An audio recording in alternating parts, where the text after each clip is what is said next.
Yo, kembali lagi di Madfolk Rocks TV dengan program channel Hi Friend. Ini edisi yang kelima. Kali ini saya akan mewawancarai seorang yang menjadi panutan banyak orang dan menjadi idola ibu muda.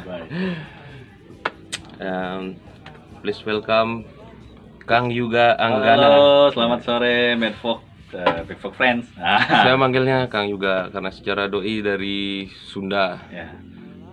Ngomongin Sunda sudah berapa lama tinggal di Lombok? 2015 ya, berarti sekitar 5 tahun. 5 tahun di Lombok. Nah, apa yang memotivasi sehingga sekarang nih menetap di Lombok? Awalnya sih sebenarnya cari kerja karena di Jawa Barat banyak pesaing intinya gitu.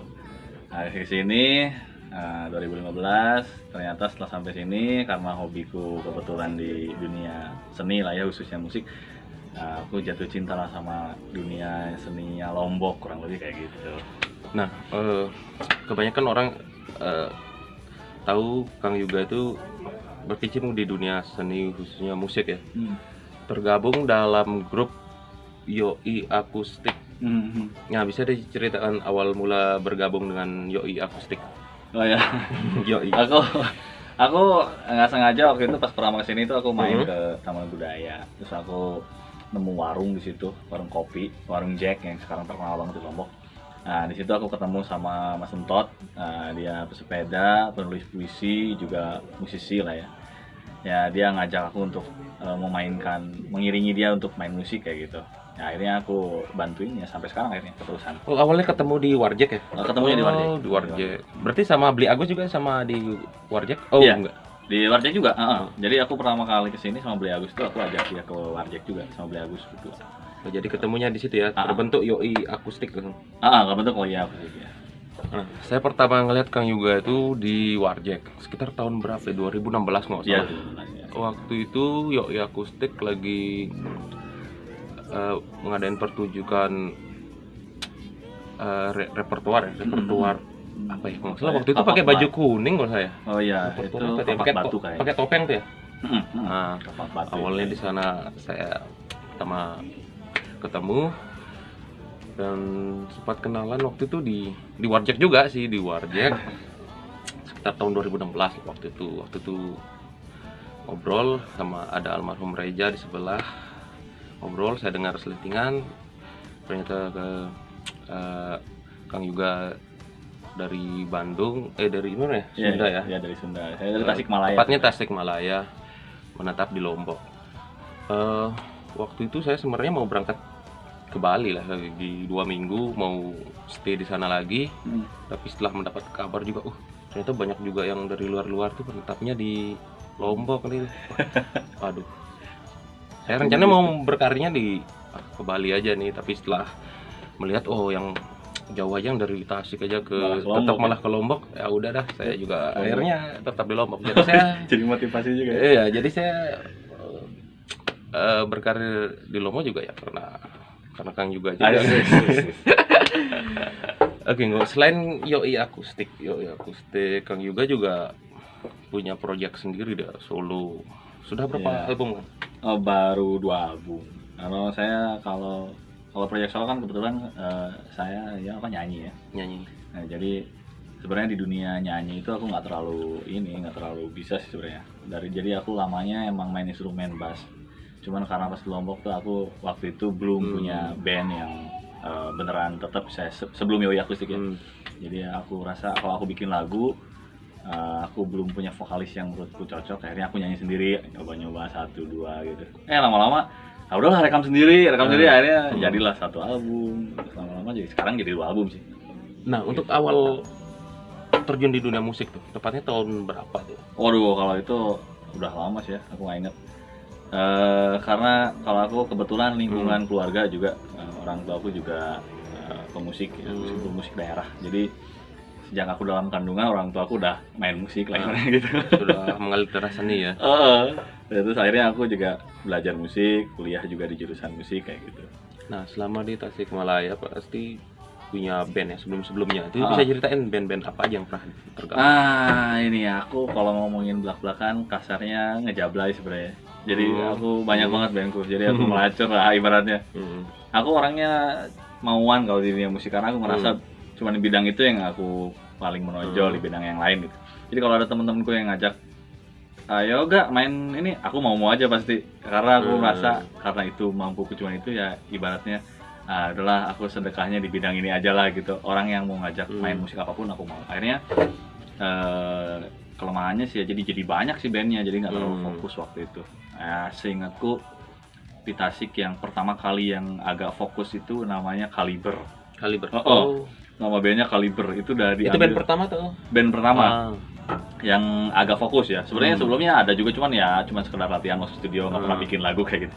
Band yang bikin satu lagu yang pertama kali aku produksi rekaman waktu itu ya Kaliber. Ambil dari kata kali aja beruntung. Gitu. Nah, denger pernah masuk di major label. Iya. Jadi kalau itu tahun sekitar 2009. 2009. Aku udah kuliah, udah mau selesai waktu itu. Sila. Ceritanya awalnya aku punya band namanya Betterland. Betterland. Betterland ini sering ikutan festival kayak gitu, terus dia menang juara 1, terus hadiahnya masuk kompilasi label gitu. Akhirnya aku masuk waktu itu dan kontrak sekitar 1 tahun aja. Cuman iya, jadi masuk label cuman nggak laku. Betterland. Itu kan singkatannya. Iya, singkatan juga. Ya, karena waktu itu kami tuh ngekos di belakang terminal Lenteng di Bandung. Jadi Betterland. Jadi Betterland. Satu manajemen juga sama ini ya. Utopia atau? Ya. Ya di satu inilah sama Utopia. Aku juga sempat ngeband sama adeknya Pia Utopia waktu itu, Bamba namanya. Nah, Mari Berkebun tuh apa? Itu pernah tergabung di sana ya? Jadi aku agak ngacak sih, agak random orangnya. Aku pernah gabung sama berbagai jenis genre juga. Jadi aku pernah masukin band jazz sampai death metal, aku pernah di Bandung itu. Nah, cuman satu-satunya yang aku agak nyaman banget di satu band itu ya Mari Berkebun itu. Si Mari Berkebun ini genrenya sebetulnya nge-rap ya, rap rock. Jadi ada orang rapnya gitu. Cuman yang aku senang adalah liriknya. Jadi teman-teman di Mari Berkebun itu dia kalau bikin teks itu rata-rata tentang keseharian sama kritik sosial gitu. Yang waktu itu aku senang sekali. Yang video klipnya di TV itu apa itu? Lagu apa itu? Banting TV. Banting TV itu Mari Berkebun. Mari Berkebun. Mari Berkebun. Itu kan sempat nyanyi ini ya. Aku nyanyi juga di situ, cuman nggak banyak. Jadi yang banyak lebih pada rapnya itu, rappernya bukan rappernya itu yang banyak. Nah, selama berkarir di musik, memang basicnya itu main bass atau sekalian vokal juga? Main bass sebetulnya. Jadi aku sebetulnya. paling lama di musik, paling lama main bass. Ya, dari SMP aku udah main bass sebetulnya. Cuman kadang-kadang karena aku orangnya mauan juga, kadang orang butuhnya boleh nggak isiin gitar ya semampuku ya ayo aja, kadang boleh nggak isi suara 2 gitu. Akhirnya aku nyanyi juga gitu. Jadi selama Kang Yuga ini menetap di Lombok, udah banyak kolaborasi dengan musisi Lombok ya. Bisa dibilang sebagai memotivasi untuk teman-teman yang lain, teman-teman Mataram khususnya untuk terus berkarya. Mungkin udah nggak terhitung ya berapa band yang sudah dibantu sama Kang Yuga, baik dalam proses main lab atau proses rekaman. Nah, menurut Kang Yuga apa ya kesan-kesannya itu ketika menangani teman-teman band itu? Kesannya ya menyenangkan lah intinya. Aku memang dari pertama kali datang ke Lombok juga aku memang banyak tercengang ya begitu lihat di Lombok ini. Menurutku orang-orangnya karakternya kuat-kuat gitu. Beda sama di kota lain. Kota lain tuh kalau misalnya ada satu yang tren, yang lain ngikutin. Nah, jadi akhirnya mainstream, tren semua. Kalau di Lombok enggak, mereka kuat-kuat. Jadi kalau satu misalnya genrenya pop, dia kuat di pop. Satu genrenya di jazz, kuat di jazz. Itu yang aku senang ya. Jadi akhirnya aku ingin terlibat di berkontribusi lah di kegiatan musik mereka itu aja sih. Kalau aku juga nggak ngerasa kalau aku sosok memotivasi atau enggak juga sih. Aku ngalir aja sih sebenarnya, ada temen yang dekat terus mereka minta bantuan terus aku mampu ya bantu. Nah, kembali ke album Yuga Anggana ya. Hmm. Album pertama itu judulnya Tanah Angkasa. Tanah Angkasa, dan yang kedua Membumi. Oh, Bumi ya. Nah, itu bisa diceritain dari Tanah Angkasa terus akhirnya Membumi gitu. Ya, aku nggak terlalu, aku agak ini ya ceritanya sih sebenarnya. Di Lombok ini aku punya beberapa teman bule. Karena Lombok daerah wisata kali ya. Jadi bagiku tuh waktu itu ya aku sudah sering ketemu bule sebelumnya, cuman yang punya temen bule di Lombok tuh lumayan banyak, dan bagiku tuh bule itu kehidupannya asing gitu, beda sama kita. Jadi aku menganggap bule-bule itu alien gitu. Terus jalan-jalan di Lombok juga kan karena aku pendatang jadi asing. Jadi aku menganggap bahwa Lombok ini adalah sebuah tanah asing lah gitu, tanah alien gitu. Makanya aku kasih judul album pertama yang aku garap di sini ya Tanah Angkasa. Itu produksi Record ya. Dan di album Tanah Angkasa itu ada yang menciptakan lagu tentang buruh ya maksudnya? Iya, tentang buruh ya. Tentang Tentang Mei. buruh ya. Nah, itu. Ya, jadi sebetulnya lagu-laguku itu lebih condong ke apa sosial sih sebetulnya.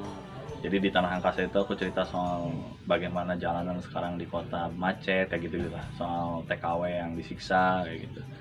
Tapi selain itu ya juga cerita soal kehidupan itu tadi, ketemu bule dan lain-lain gitu. Makanya aku tulis Tanah dan Angkasa sebetulnya. Tanah itu menceritakan soal kehidupanku sekitar, soal macet, soal TKW. Angkasa itu menceritakan soal dunia lain yang aku nggak kenal, yang asing kayak gitu. Jadi berbagai macam culture ada di sana ya. Tapi itu aku sih menganggapnya album percobaan ya. Itu kali pertamanya aku bikin album. Sekitar berapa lagu? 8 7 lagu. lagu. Ya, Di album kedua Membumi. Membumi sama juga sih 7 lagu. Cuman Membumi ini lebih banyak menceritakan tidak ada lagi alien gitu. Di Bumi itu malah gitu. justru kebanyakan tentang kehidupan sekitar aja.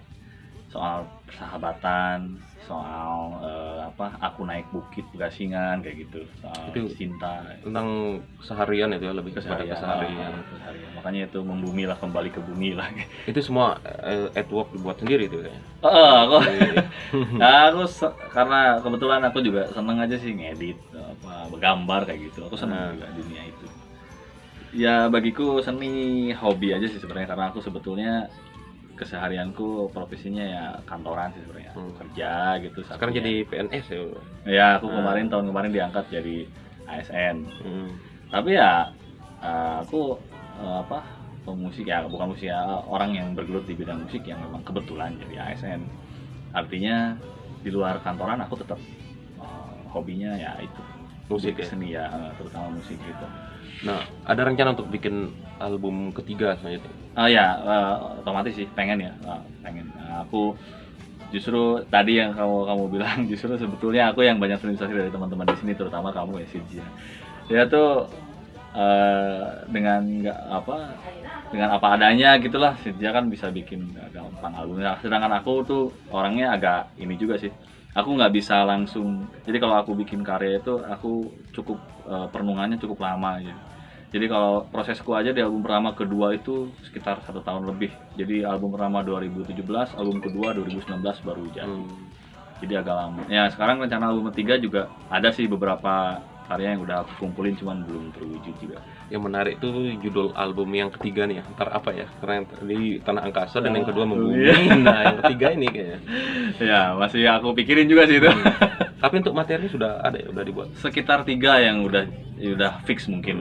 Ya pengennya sih aku tetap konsisten, minimal 7 lah gitu. Aku seneng ganjil 7 atau 9. 7 ya lagu-lagu ya. 7. Rata-rata 7, kemarin 7, yang kedua juga 7.